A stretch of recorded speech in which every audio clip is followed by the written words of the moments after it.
Assalamualaikum warahmatullahi wabarakatuh. Perkenalkan, kami dari kelompok 7 akan mempresentasikan tentang merger dan akuisisi. Saya Arakan Solika dengan NIM 035. Di sini saya akan menjelaskan mengenai definisi merger dan akuisisi. Merger adalah salah satu bentuk penyerapan dari satu perusahaan terhadap perusahaan lain. Sedangkan akuisisi adalah pengambilan alih atau takeover atas saham di suatu perusahaan oleh perusahaan lain.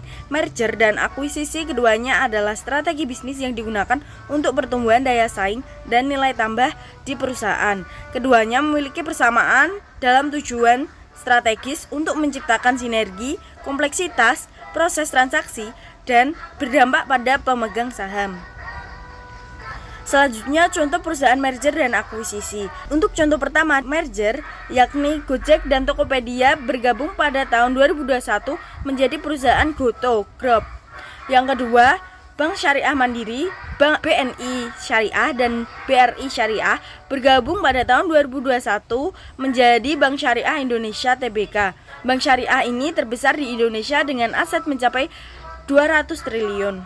Untuk contoh ketiga, Indosat Ooredoo dan Tri Indosat bergabung pada tahun 2022 menjadi Indosat Ooredoo Hutchison. Untuk akuisisi, contoh pertama Excel Axiata, akuisisi Linknet dan Hypernet pada tahun 2022. Contoh kedua, Sarana Menara Nusantara, akuisisi Solusi Tunas Pratama pada tahun 2021. Untuk contoh ketiga, Gotograph mengakuisisi Mapan pada tahun 2022. Selanjutnya, tabel perbandingan. Pada aspek definisi, merger adalah penggabungan dua atau lebih perusahaan menjadi satu perusahaan baru. Untuk akuisisi, yakni pengambilan alih satu perusahaan oleh perusahaan lain, di mana perusahaan yang diakuisisi bubar dan menjadi bagian dari perusahaan pengakuisisi. Selanjutnya, pada aspek struktur kesepakatan, merger adalah kedua perusahaan lama bubar dan aset mereka digabungkan untuk membentuk perusahaan baru. Untuk akuisisi, perusahaan pengakuisisi membeli saham atau aset perusahaan yang diakuisisi dengan menggunakan uang tunai saham atau kombinasi keduanya. Untuk aspek ketiga, konsekuensi hukum. Untuk merger, perusahaan baru didirikan dengan status hukum baru. Akuisisi, perusahaan yang diakuisisi bubar dan perusahaannya pengakuisisi menjadi pemilik aset dan liabilitasnya. Untuk aspek keempat, disinvestasi. Tidak ada disinvestasi aset digabungkan menjadi perusahaan baru. Untuk akuisisi, aset perusahaan yang diakuisisi dapat diinvestasi oleh perusahaan pengakuisisi. Untuk kompensasi, pada merger, pemegang saham dari kedua perusahaan menerima saham di perusahaan baru berdasarkan nilai wajar aset dan liabilitas mereka. Untuk akuisisi, pemegang saham perusahaan yang diakuisisi menerima kompensasi dalam bentuk uang tunai, saham perusahaan pengakuisisi atau kombinasi keduanya. Selanjutnya, dilusi saham. Pemegang saham dari kedua perusahaan dialami dilusi kepemilikan di perusahaan baru. Untuk akuisisi, pemegang saham perusahaan diakuisisi mengalami dilusi kepemilikan yang lebih besar dibandingkan pemegang saham perusahaan pengakuisisi. Selanjutnya, eksistensi asal. Kedua perusahaan asal bubar dan membentuk perusahaan baru. Nah, selanjutnya untuk akuisisi, perusahaan yang diakuisisi bubar dan menjadi bagian dari perusahaan yang pengakuisisi. Selanjutnya, manajemen. Manajemen baru dibentuk dari perwakilan kedua perusahaan asal. Selanjutnya, akuisisi. Untuk aspek manajemen perusahaan pengakuisisi biasanya mengambil alih manajemen perusahaan yang diakuisisi. Yang terakhir, aspek karyawan. Karyawan di merger dari kedua perusahaan asal dapat digabungkan atau diberhentikan tergantung pada kebutuhan perusahaan baru. Untuk diakuisisi sendiri, karyawan perusahaan yang diakuisisi beresiko diberhentikan atau dipindahkan ke departemen lain di perusahaan pengakuisisi. Baik, selanjutnya akan dilanjutkan oleh saya mengenai motif dan tujuan. Motif perusahaan melakukan merger yang pertama, merger dapat memungkinkan perusahaan untuk mencapai skala ekonomi atau economic of scale yang lebih besar, serta mengurangi biaya per unit produksi atau jasa. Yang kedua, merger dapat memungkinkan perusahaan untuk memasuki pasar atau sektor baru, serta mengurangi resiko bisnis. Yang ketiga, merger dapat memberikan perusahaan gabungan kekuatan pasar yang lebih besar, termasuk kemampuan untuk menetapkan harga. Nah, motif dari merger sendiri ini bisa menetapkan harga sesuai keinginan perusahaan. Selanjutnya, motif perusahaan melakukan akuisisi. Yang pertama, memperluas jangkauan geografis dan pangsa pasar. Yang kedua, menggabungkan sumber daya, kapabilitas, dan kompetensi inti. Yang ketiga, mengurangi resiko dengan memperluas sektor atau industri yang berbeda. Selanjutnya, tujuan perusahaan melakukan merger dan akuisisi. Tujuan perusahaan melakukan merger yang pertama meningkatkan pangsa pasar yang ekonomis serta sesuai dengan economic of scale. Yang kedua, meningkatkan pangsa pasar untuk mengurangi biaya operasional. Yang ketiga, mengurangi biaya operasional dan menciptakan sinergi. Yang keempat, memperluas portofolio bisnis untuk mengurangi ketergantungan pada suatu pasar atau industri.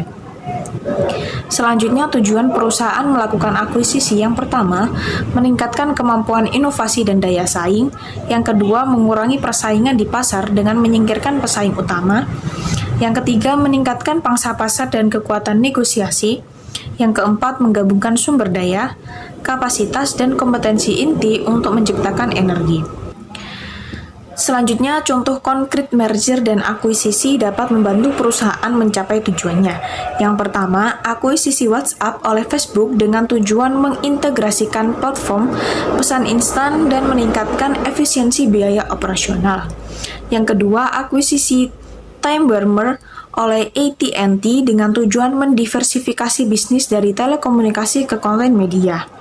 Yang ketiga, akuisisi Beats Electronic oleh Apple dengan tujuan mendapatkan merek dan teknologi audio premium. Yang keempat, akuisisi Motorola Mobility oleh Google dengan tujuan memperkuat divisi perangkat seluler dan kemampuan manajerial. Nah, dari contoh merger dan akuisisi ini, perusahaan ingin mengakuisisi dan memerger itu dikarenakan terdapat tujuan-tujuannya.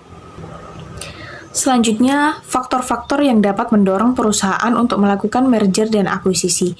Yang pertama, menggabungkan operasi dua perusahaan dapat menghasilkan efisiensi dalam skala produksi dan distribusi, sehingga pada akhirnya dapat mengurangi biaya dan meningkatkan profit. Yang kedua, merger dapat membantu perusahaan untuk mendiversifikasi portofolio produk atau layanan mereka dengan tujuan perusahaan dapat mengurangi resiko terkait dengan ketergantungan pada suatu produk atau pasar tertentu. Baik, yang selanjutnya yaitu evaluasi dampak akuisisi. Dampak positif setelah akuisisi untuk perusahaan, yakni yang pertama, peningkatan skala ekonomi. Akuisisi dan merger dapat membantu perusahaan mencapai skala ekonomi yang lebih besar yang kemudian dapat meningkatkan profitabilitas.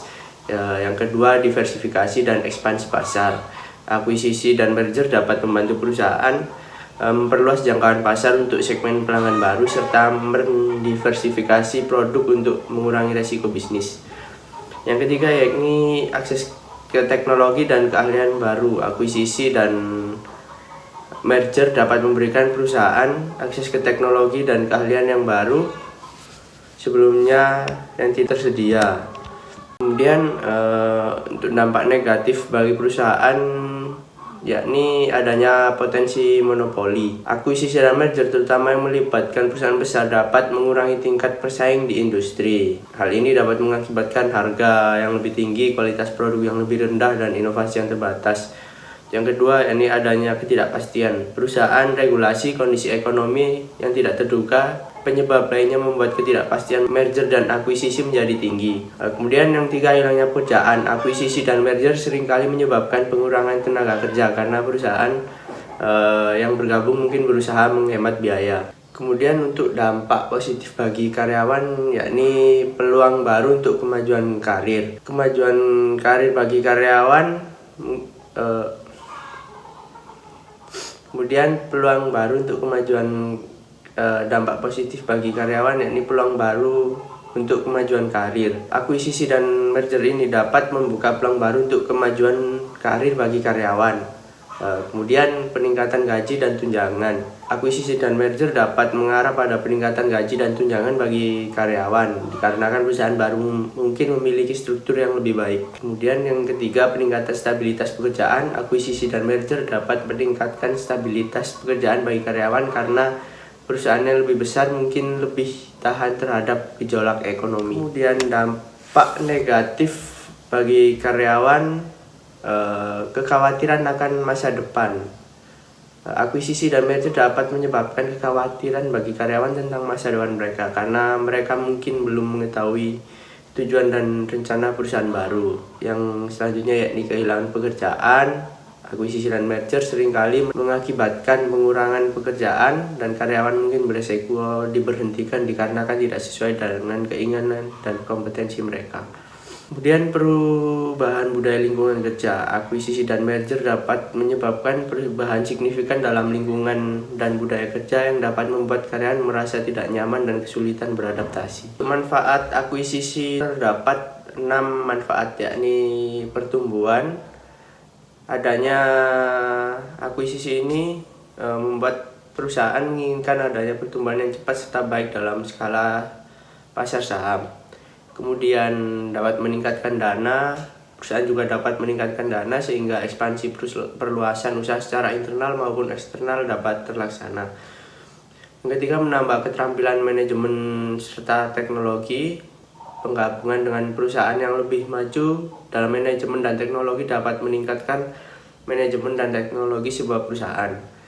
Untuk yang keempat, pertimbangan pajak, yakni perusahaan yang memiliki kerugian pajak dapat melakukan akuisisi dengan perusahaan yang sedang memperoleh laba. Tujuan ini untuk meminimalkan atau mengurangi beban pajak yang harus dibayar oleh perusahaan yang mengalami kerugian. Kemudian yang nomor 5, melindungi dan pengambil alih. Apabila sebuah perusahaan menjadi target pengambil alih yang tidak bersahabat, maka perusahaan target tersebut akan berusaha mengakuisisi perusahaan lain untuk membiayai pengambil alihan dengan hutang. Yang keenam yaitu pertimbangan pajak. Perusahaan memiliki kerugian pajak dapat melakukan merger atau akuisisi dengan perusahaan yang memperoleh laba. Dan selanjutnya yakni resiko dari akuisisi dan merger, yaitu ketidakpastian arus kas masa depan. Resiko dapat meningkatkan ketidakpastian mengenai arus kas masa depan dengan perusahaan gabungan. Yang kedua, kinerja saham negatif. Pemegang saham perusahaan akuisisi sering mengalami penurunan harga saham dalam beberapa bulan setelah pengumuman merger dan akuisisi. Untuk yang selanjutnya yakni ukuran dan asal perusahaan target. Resiko merger dan akuisisi cenderung lebih tinggi jika perusahaan target relatif besar dan berasal dari negara asing atau negara luar. Yang kemudian nomor 4, asimetri informasi. Asimetri informasi antara manajemen dan pemegang saham dapat mempengaruhi pelaporan risiko merger dan akuisisi. Pemegang saham mungkin mengharapkan manajemen untuk mengungkapkan semua faktor risiko yang teridentifikasi. Baik, selanjutnya akan dilanjutkan rekan saya. Di sini saya akan melanjutkan tentang contoh dampak negatif dari akuisisi maupun merger. Yang pertama yakni bagi perusahaan. Nah, contohnya perusahaan C mengakuisisi perusahaan D, tetapi kesulitan dalam mengintegrasikan sistem dan budaya yang berbeda menyebabkan gangguan operasional dan biaya yang tinggi. Nah, untuk bagi karyawan dampak negatifnya yakni setelah akuisisi perusahaan C memutuskan untuk meramaikan operasinya yang mengakibatkan pemutusan hubungan kerja bagi karyawan dari perusahaan D. Nah, untuk dampak negatif bagi industri, akuisisi besar oleh perusahaan E menciptakan entitas yang mendominasi pasar serta mengurangi jumlah pesaing yang signifikan dalam industri tersebut. Baik, untuk selanjutnya ya ini terdapat contoh dampak positif dari adanya merger dan akuisisi. Yang pertama itu bagi perusahaan, di mana perusahaan A yang mengakuisisi perusahaan B itu akan lebih cepat memasuki pasar baru dan meningkatkan pendapatan. Di mana jika perusahaan A itu melakukan akuisisi perusahaan B, sebelumnya pasti perusahaan B itu sudah memiliki konsumen ataupun pelanggan ataupun mitra yang sudah bekerja sama. Nah, dengan adanya akuisisi ini, semua mitra ataupun pengguna yang ada di perusahaan B itu akan dapat langsung tergabung di perusahaan A. Jadi, perusahaan A yang telah mengakuisisi perusahaan B itu akan lebih cepat dikenal di pasar baru dan meningkatkan pendapatan. Yang selanjutnya yaitu bagi karyawan, di mana setelah adanya pengakuisisian ini,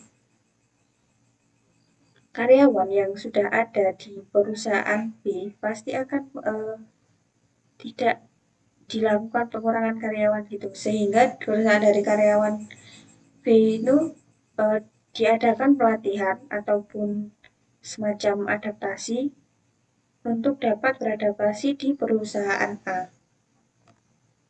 Untuk selanjutnya yaitu bagi industri, di mana akuisisi perusahaan A memungkinkan perusahaan A untuk menggabungkan teknologi canggih dari perusahaan B ke dalam operasinya untuk mempercepat inovasi produk dan layanan.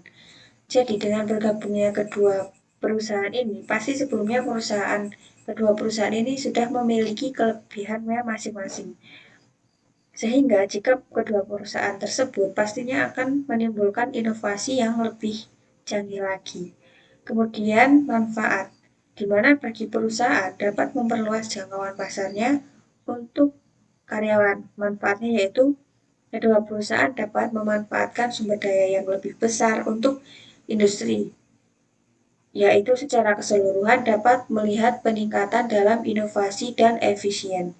Jadi jika kedua perusahaan bergabung itu yang sebelumnya mempunyai sumber daya masing-masing, sebut saja dalam jumlah kecil, jika kedua perusahaan ini bergabung, maka sumber daya yang dimiliki itu akan menjadi lebih besar dari sebelumnya.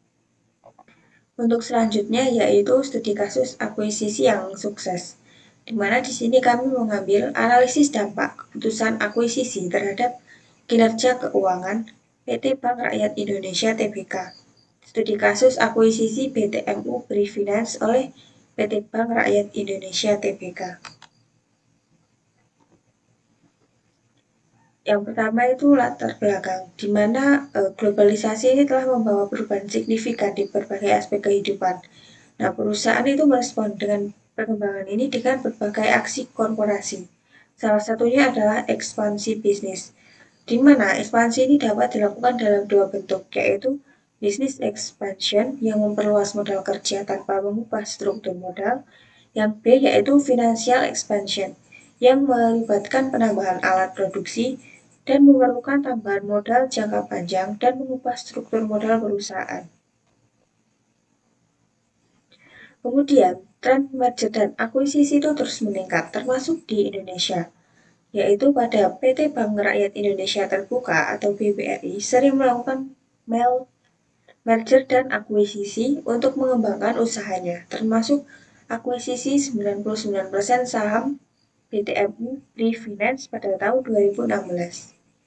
Nah, adapun tujuan dari artikel tersebut yaitu untuk mengetahui apakah pengaruh yang signifikan dari kinerja keuangan, yaitu meliputi net interest margin, beban operasional terhadap pendapatan operasional, loan to deposit ratio, return of assets, and return of equity PT Bank Rakyat Indonesia Tbk sebelum dan sesudah proses akuisisi BTMU BRI Finance pada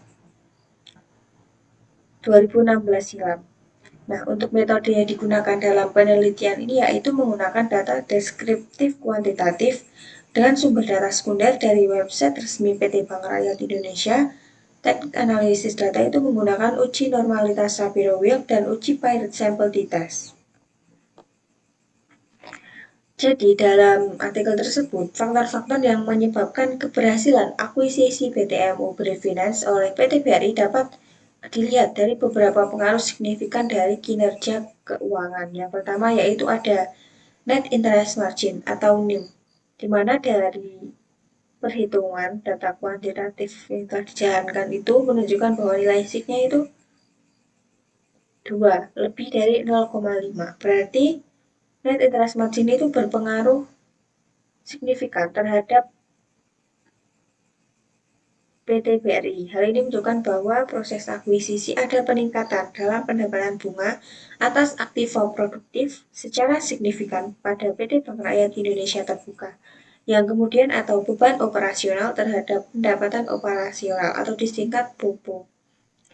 Jadi sama nilai SIG dari BOPO ini 2 atau lebih dari 0,05, berarti proses akuisisi ini signifikan dan menunjukkan adanya kenaikan efisiensi dari operasional PT Bank Rakyat Indonesia Terbuka setelah proses akuisisi secara signifikan. Selanjutnya yaitu loan to deposit ratio, di mana nilai SIG-nya juga 2 dan berarti 0,5. Hal ini menunjukkan bahwa semakin menurunnya loan to deposit ratio pada berarti likuiditas PT Bank Rakyat Indonesia Terbuka itu membaik secara tidak signifikan. Selanjutnya yaitu return of asset atau ROA, di mana nilai SIG-nya itu 2 lebih dari 0,5, yang berarti bahwa kemampuan Bank Rakyat Indonesia Terbuka dalam menghasilkan laba dari aktiva yang digunakan mengalami peningkatan secara signifikan setelah proses akuisisi, sehingga meningkatkan rasio profitabilitas. Selanjutnya yaitu return on equity atau ROE, di mana nilai SIG-nya itu juga menunjukkan 2, yaitu lebih dari 0,5, yang berarti proses akuisisi itu signifikan terhadap ROE PT BRI. Hal ini menunjukkan bahwa kemampuan Bank Rakyat Indonesia Terbuka dalam menghasilkan laba dari ekuitas yang dimilikinya mengalami peningkatan yang signifikan setelah proses akuisisi, sehingga meningkatkan rasio profitabilitasnya. Dari artikel akuisisi yang sukses dapat disimpulkan bahwa secara keseluruhan proses akuisisi BTMU Prifinance oleh BRI itu dari kinerja keuangan semuanya itu berpengaruh positif, sehingga dapat tercapai sinergi dan membawa profitabilitas bagi PT Bank Rakyat Indonesia Terbuka pada periode 2017 sampai 2019. Nah, akuisisi BTMU Prifinance oleh PT Bank Rakyat Indonesia Terbuka ini dilakukan sebagai bagian dari strategi ekspansi dan peningkatan portofolio bisnis BRI di sektor pembiayaan. Untuk pelajaran yang dapat dipetik dari akuisisi yang sukses pada BTMU Prifinance oleh Bank Rakyat Indonesia ini mengajarkan pentingnya diversifikasi bisnis dan strategi ekspansi untuk pertumbuhan yang berkelanjutan. Dengan mengintegrasikan pembiayaan ke dalam portofolio mereka, BRI dapat memperluas jangkauan produk dan layanannya sehingga dapat memperkuat daya saing di pasar. Langkah ini juga menunjukkan nilai dari sinergi operasional, di mana pengalaman dan infrastruktur yang sudah ada dapat dimanfaatkan untuk meningkatkan efisiensi dan menciptakan peluang pendapatan baru bagi sebuah perusahaan. Oke, assalamualaikum warahmatullahi wabarakatuh. Di sini dengan saya Periza Rangusala Ramadan dengan NIM 023. Kali ini saya akan melanjutkan tentang studi kasus akuisisi yang gagal. Nah, di sini kami mengambil judul analisis perbandingan kinerja keuangan dan kinerja pasar sebelum dan sesudah akuisisi pada perusahaan pengakuisisi. Studi kasus pada perusahaan publik yang melakukan akuisisi pada tahun 2019 sampai 2020. Nah, untuk studi kasus ini terbitkan pada tahun 2022 dengan jurnal-jurnal manajemen, bisnis, dan accounting. Nah, latar belakangnya di sini pada era globalisasi perusahaan yang ingin berkembang dan percaya membutuhkan strategi yang tepat baik internal maupun eksternal. Nah, salah satu strategi eksternal dapat dilakukan adalah akuisisi. Nah, akuisisi merupakan pengambilan atau kepemilikan perusahaan oleh perusahaan lain. Akuisisi ini bertujuan untuk meningkatkan nilai perusahaan melalui peningkatan laba dan perbaikan manajemen perusahaan. Nah, tujuannya dalam jurnal ini adalah untuk mengukur apakah ada perbedaan signifikan dalam kinerja keuangan dan pasar perusahaan pengakuisisi sebelum dan sesudah akuisisi. Dan fokus pada perusahaan publik di Indonesia yang melakukan akuisisi antara tahun 2019 hingga 2020. Nah, untuk metode penelitian ini menggunakan pendekatan kuantitatif komparatif untuk menguji hipotesis dengan analisis data statistik dan menggunakan uji Peretti test dan uji Wilcoxon second rank test. Untuk ada hasil pembahasannya, dalam jurnal tersebut ada 7 variabel keuangan yakni CR, DER, ATO, NPM, ROI, IPS, dan PEIR. Nah, untuk CR-nya sendiri pada bagian current ratio bahwa rata-rata CR setelah akuisisi menurun. Nah, dikarenakan adanya peningkatan kewajiban lancar setelah akuisisi. Nah, untuk DER-nya sendiri, DER juga mengalami penurunan. Nah, penurunan tersebut disebabkan adanya peningkatan ekuitas perusahaan Untuk Tato-nya sendiri, Tato setelah akuisisi mengalami peningkatan. Peningkatan tersebut disebabkan karena meningkatnya penjualan perusahaan. Nah, untuk NPM, pada bagian NPM, akuisisi mengalami peningkatan. Peningkatan NPM tersebut disebabkan karena adanya peningkatan laba bersih yang diperoleh perusahaan. Untuk RO-nya sendiri, ROA juga mengalami peningkatan disebabkan karena peningkatan laba bersih serta pengembalian aset yang juga meningkat. Nah, untuk EPS, pada bagian EPS juga mengalami peningkatan dikarenakan laba bersih yang meningkat dan kesejahteraan perusahaan juga meningkat. Nah, untuk PR-nya sendiri, bahwa PR juga mengalami peningkatan.